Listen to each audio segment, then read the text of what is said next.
ನಮಃ ಶಿವಾಯ ಸಾಂಬಾಯ ಹರಯೇ ಪರಮಾತ್ಮನೆ ಪ್ರಣತಃ ಪಾಪನಾಶಾಯ ವೀರಲಿಂಗೇಶಾಯ ನಮೋ ನಮಃ.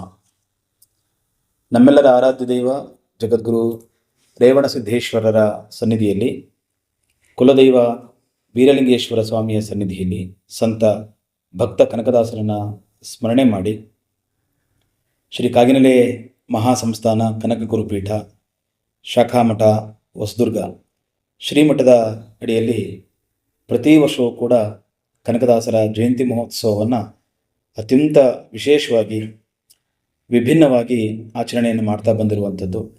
ಈ ವರ್ಷವೂ ಕೂಡ ದಿನಾಂಕ ನವೆಂಬರ್ 5ನೇ ತಾರೀಕಿಂದ 8ನೇ ತಾರೀಕಿನವರೆಗೆ ಕನಕ ಜಯಂತಿಯ ಮಹೋತ್ಸವ ಶಾಖಾಮಠದ ಆವರಣದಲ್ಲಿ ನಡೆಯುತ್ತೆ.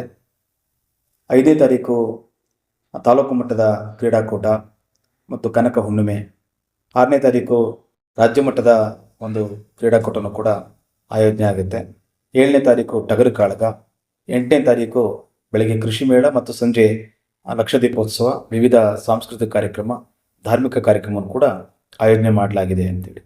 ಸೊ ಈ ಒಂದು ಕಾರ್ಯಕ್ರಮದ ಒಂದು ವಿಚಾರವನ್ನು ಕುರಿತ ಹಾಗೆಯೇ ನಾವು ಈ ತಾಲೂಕಿನ ಪ್ರತಿ ಹಳ್ಳಿಯನ್ನು ಕೂಡ ಸಂಪರ್ಕ ಮಾಡಿ ಆ ಭಾಗದ ಸಮುದಾಯದ ಜನರಿಗೆ ಜಾಗೃತಿಯನ್ನು ಮೂಡಿಸುವಂಥ ಕೆಲಸನ ನಮ್ಮೆಲ್ಲ ಮುಖಂಡರ ಸಹಕಾರದೊಂದಿಗೆ ಈಗಾಗಲೇ ಮುಕ್ತಾಯಗೊಂಡಿದೆ. ಇವತ್ತಿಗೆ 64-65 ಹಳ್ಳಿಗಳನ್ನು ಸಂಚಾರ ಮಾಡಿದ್ದೀವಿ ಅನ್ನುವಂಥದ್ದು. ಈ ಒಂದು ಸುಸಂದರ್ಭದಲ್ಲಿ ಈ ಕನಕ ಜಯಂತಿಯ ಮಹೋತ್ಸವದ ಒಂದು ಸಂದರ್ಭದಲ್ಲಿ ತಾಲೂಕಿನಲ್ಲಿ ಒಂದು ಕಡೆ ಕಾರ್ಯಕ್ರಮ ಆಗಬೇಕು ಅನ್ನುವಂಥದ್ದು ನಮ್ಮ ಅಭಿಪ್ರಾಯ. ಸೊ ಎಲ್ಲ ಹಳ್ಳಿಗಳಿಂದ ಶ್ರೀಮಠಕ್ಕೆ ಬಂದು ಶ್ರೀಮಠದ ಆವರಣದಲ್ಲಿ ಸಾಮೂಹಿಕವಾಗಿ ಒಂದು ಕನಕದಾಸರ ಜಯಂತಿಯನ್ನು ಆಚರಣೆ ಮಾಡೋದ್ರ ಮೂಲಕ ಒಂದು ಸಾಮೂಹಿಕವಾದಂಥ ಒಂದು ಕಾರ್ಯಕ್ರಮಕ್ಕೆ ಚಾಲನೆ ಕೊಡಬೇಕು ಅಂಥೇಳಿ ಕಳೆದ 7 ವರ್ಷಗಳಿಂದ ಈ ಒಂದು ಪ್ರಯತ್ನ ಮಾಡಲಾಗ್ತಿದೆ.